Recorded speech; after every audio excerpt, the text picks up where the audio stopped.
Welcome to Improve with Dr. Lindsay podcast. I am your host, Dr. Lindsay. I'm a doctor of physical therapy and an ACSM certified exercise physiologist. Here we blend the worlds of physical therapy and fitness and explore topics that help you to move better, feel better, and live better.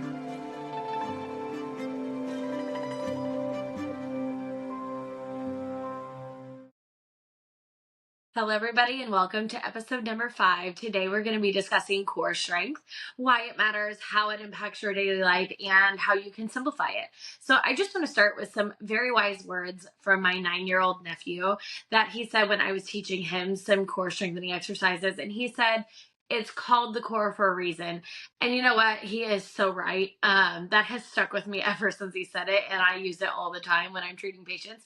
But when it comes to fitness and physical therapy, everything really does start at the core. And now I think traditionally when we think about the core, we automatically are thinking about like our abdominal muscles. But I attended a workshop this week that really was a total game changer for me. And it really reminded me that the core is not just your abdominals. It is a 360-degree system that involves your diaphragm, your pelvic floor, your abdominals, and your muscles in your back. And all of these muscles work together to provide stability for your spine and essentially to facilitate all movement. If we really think about it, I would also argue that the core really is from your shoulders to your hips because all other movement really stems from our trunk. But we're going to focus today more on kind of like the abdominal area and the lower aspect of the core. So after taking this workshop earlier this week, core strength has literally been the theme of my entire week, and I loved it. But before I get too far, I just want to give a major shout out to Dr. Jen Hostler. If you are not already following her, I highly recommend that you go and do so right now. I believe she posted most of her stuff on Instagram, so that's probably the best place to find her. But I am just so proud to say that she has been a friend of mine for many years, and she puts out really a ton of great movement related content, and she is a huge inspiration to me. So thanks, Jen. I appreciate you. But okay, now back to talking about the core. Did you know that it's estimated that almost 80% of people will experience low back pain at some point in their life? Now, I know I'm definitely in that 80%, and that started when I was really young, just 14 years old. So I know many of you are probably also in that percent. But did you also know that there's a strong correlation between core strength and low back pain? Core strength matters for so many reasons, but this is at the very top of the list, in my opinion. Being a physical therapist, I have seen low back pain debilitate people over and over and over again. I've watched it change the lives of people in my personal and my professional life. And honestly, it often starts by something as simple as picking something up off the floor or lifting or twisting the wrong way, or even sometimes something as silly as a sneeze, which is just like you wouldn't think. But yes, a sneeze has sent people to see me. And the big problem is the answer that most people have a lot of the time is to simply just start avoiding the activity that aggravated it in the first place. And really the problem with this is that specific motion or that activity kind of becomes like the scapegoat of what was really an underlying issue that compiled on itself over months or years or even decades. Most of the time, that underlying issue boils down to a lack of proper core strength. I'm sure you knew that's where I was going, but yes, that is the point of what I'm saying. Lack of proper core strength and motor control, which results in ultimately too much stress on the spine. In fact, I honestly could say that I've met very few people who don't have this issue or don't have some sort of deficit in their core strength. And so avoiding activities like bending over just really starts to make you more limited and doesn't actually fix the problem in the first place.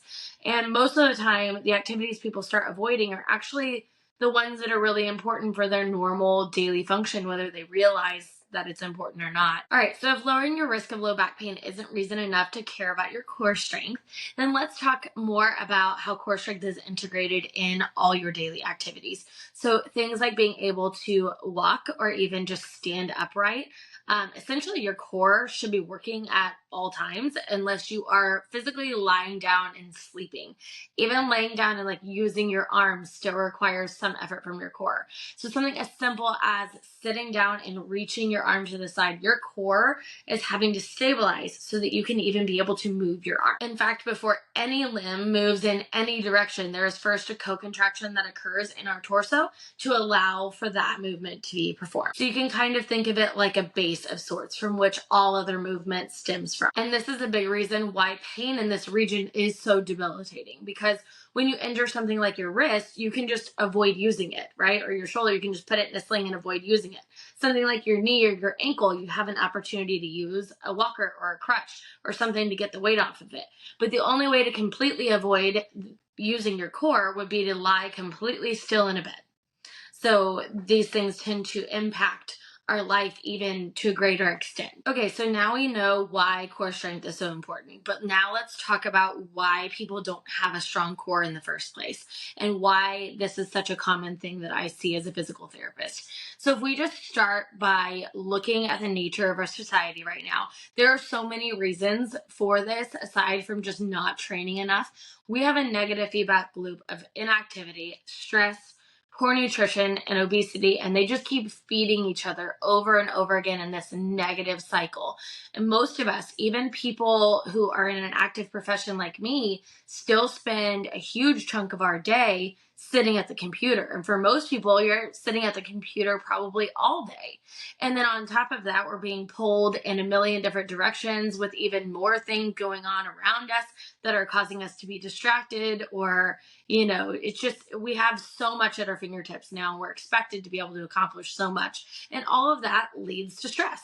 And then stress hormones also predispose us to putting on fat in our abdominal regions, which aids in pulling us forward in our midsection into a position that really facilitates or encourages a relaxed belly and depends on our passive structures in our hips and our spine and our pelvis to hold us up. And many of us don't work out or aren't meeting the activity requirements, but even if we do set aside an hour or so a day to get movement in, and we just are hoping it outweighs everything else that we did that day. And so now these aspects are things that are much harder to do something about because it's just the nature of our world right now. But what we can do is make sure that we are spending intentional time keeping our body strong. And when we do so, making sure that we are effective in how we're doing it and how we're spending our time. So I think when most people think of core strengthening, the first thing that I expect to come to most people's mind would be some form of crunch or plank or some sort of traditional ab exercise. But the thing is, even those simple exercises are often performed incorrectly and end up putting too much stress on either one particular muscle or the spine or your arms or legs, depending on the exercise. Most of the time, this is just simply because of a lack of awareness of what it means to stabilize or properly brace through your core. You might hear your trainer say, like, engage your core, or you might even try to engage your core, but do you really feel the engagement? Can you hold the engagement while breathing? On the same note, do you tend to hold your breath when you're working on certain strengthening exercises, especially strengthening exercises that are targeting the core? Are you feeling the exercises where you're trying to feel them? Are your arms burning before your core does in a plank? Is your neck feeling strained when you do crunches or a boat pose? Is your back feeling pain or pressure when you're in something like a dead bug or a bird dog? If you're on your back, is your back lifting off the ground? Is your back lifting off the ground with a leg lower? These are all signs that you're not properly stabilizing through your core. Proper stability through our core starts with motor control and then breath and then pressure management. And then basically being able to coordinate all of those things together, which is a lot harder than it sounds, by the way. So without getting too nitty-gritty today, I just want to give you guys some tips on how you can become more self-aware of how you're approaching your core strengthening exercise routine. And so the first tip is that you want to make sure that you're positioned correctly. So this can vary based on what exercise that you're trying to do, but in general, in most cases, your ribs should be stacked over your pelvis. A common illustration that people use to think of this is if you imagine your diaphragm like an upside down bowl that's inside of your rib cage, and then your pelvic floor as a bowl between your hips on the inside of your pelvis. and then the bowls should be stacked one right on top of the other. So in a forward position, as well as if you were looking at yourself at this side. So in therapy, we often teach this as something like a posterior pelvic tilt, but really it's more about bringing some awareness to our positioning and trying to find more of a neutral spine. Now, I do want you to understand that your spine will never really be truly neutral, and we don't want to be over encouraging it to bend the other direction either. Some self-assessment questions that you can kind of ask yourself to see if you think you're positioned correctly are your ribs flared out and poking out? If you make sure they're down, are your shoulders starting to round forward? Is your low back arched? If you're lying down, is there a space between your low back and the floor? Is your tailbone too far curled under where you're starting to feel pressure in your low back? These would all be some signs that positioning might be your issue. Like we talked about, we want your ribs stacked over your pelvis, but also your shoulders should be back and your body up tall. If you think of your pelvis as a bowl, we don't want that bowl to be tipped forward, but we also shouldn't be like rounding through our low back to where the bowl will be tipping backwards. The reason positioning is so important is because of the effects of what it does to the muscles that are available for us to use. We have a tendency to extend through our low back, which essentially biases tension in the low back muscles and puts the abdominals and the glutes on stretch, or like lengthens them, which gives them a serious disadvantage. Therefore, when you're doing an exercise and you're trying to target your low abs, if your back is arched, you may really just be training your low back. And so we really need for them all to cooperate together, the diaphragm, pelvic floor, the abs, and the back. And a good place to start for core strengthening are exercises lying on your back so that you're able to get some feedback about your positioning from the floor without having to fight the forces of gravity when we're standing. Exercises like some sort of variation of a dead bug, leg lifts, marches. I also love a good glute bridge where you are avoiding arching the low back to help people find their glutes, which are the core's best friend, by the way. And if it's too hard to keep your back flat, lying flat on the ground, you can also try like a 90-90 position against the wall, or with a ball, like a big stability ball under your heels. That can be really helpful. If it feels really easy to do all these things, you can consider moving to a quadruped position, like on all fours, hands and knees, something like a bird dog or a plank.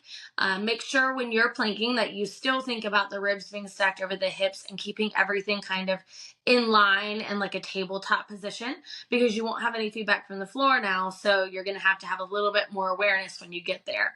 And then once that's easy, you can try other variations of a plank, like planking with kicks, kicking various directions, or things like a side plank. And then from there, progressing towards more functional standing exercises like a pow-off press or other anti-rotation exercises. And you can go so on and so forth, increasing the challenge from there. As you go through all of those exercises, from the lowest to the hardest, you should always be able to coordinate your breath. We should be able to maintain core engagement as we breathe in and out. And conversely, we shouldn't be having to hold our breath in order to engage our. So if you struggle with holding your breath, or if you ever feel like you just can't find your breath when you're in a certain position or with a certain exercise, then you probably need to start doing more breath work. And we need to work on getting your diaphragm to contract in all directions. Now, I will say the breath work thing, this is 100% me. I've been decent at finding my neutral spine and feeling and contracting my core since I was really young because of all the therapy that I did.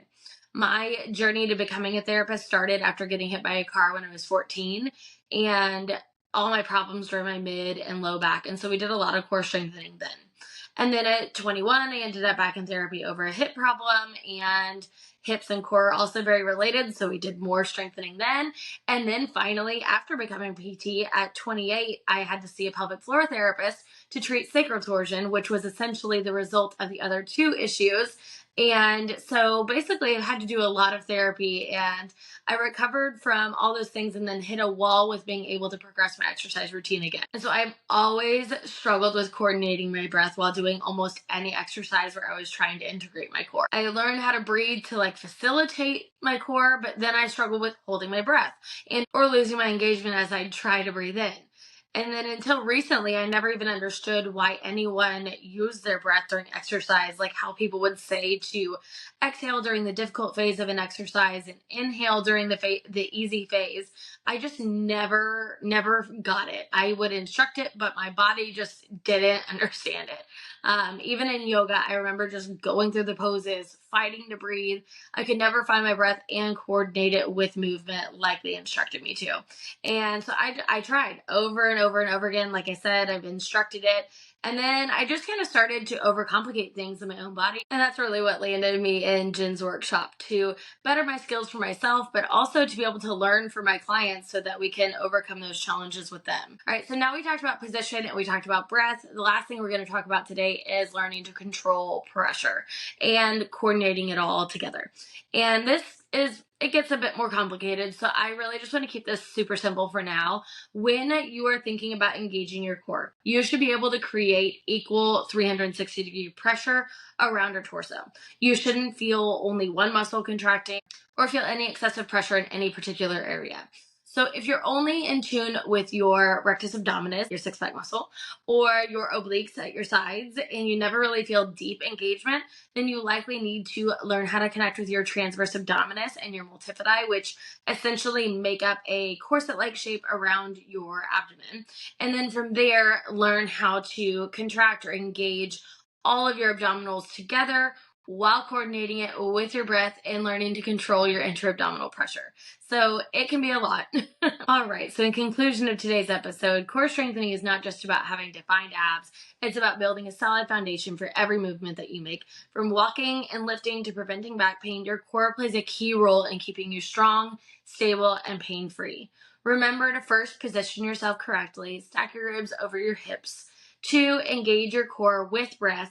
Learn how to brace symmetrically while breathing naturally. And 3, practice smart. Start with foundational exercises and just build from there.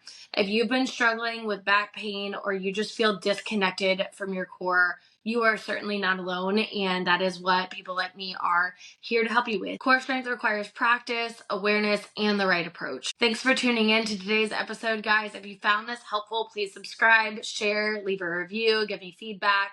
And if you're curious about how your core strength stacks up, consider booking my annual PT assessment. It's a 90-minute deep dive into your strength and mobility to help you stay strong, mobile, and active for as long as possible. Until next time, keep moving with intention, and remember, it's called the core for a reason. As always with Improve with Dr. Lindsay, we hope to provoke thought, expand understanding and awareness, inspire, motivate, and most of all, improve your life. Thank you for tuning in, and see you guys again next week.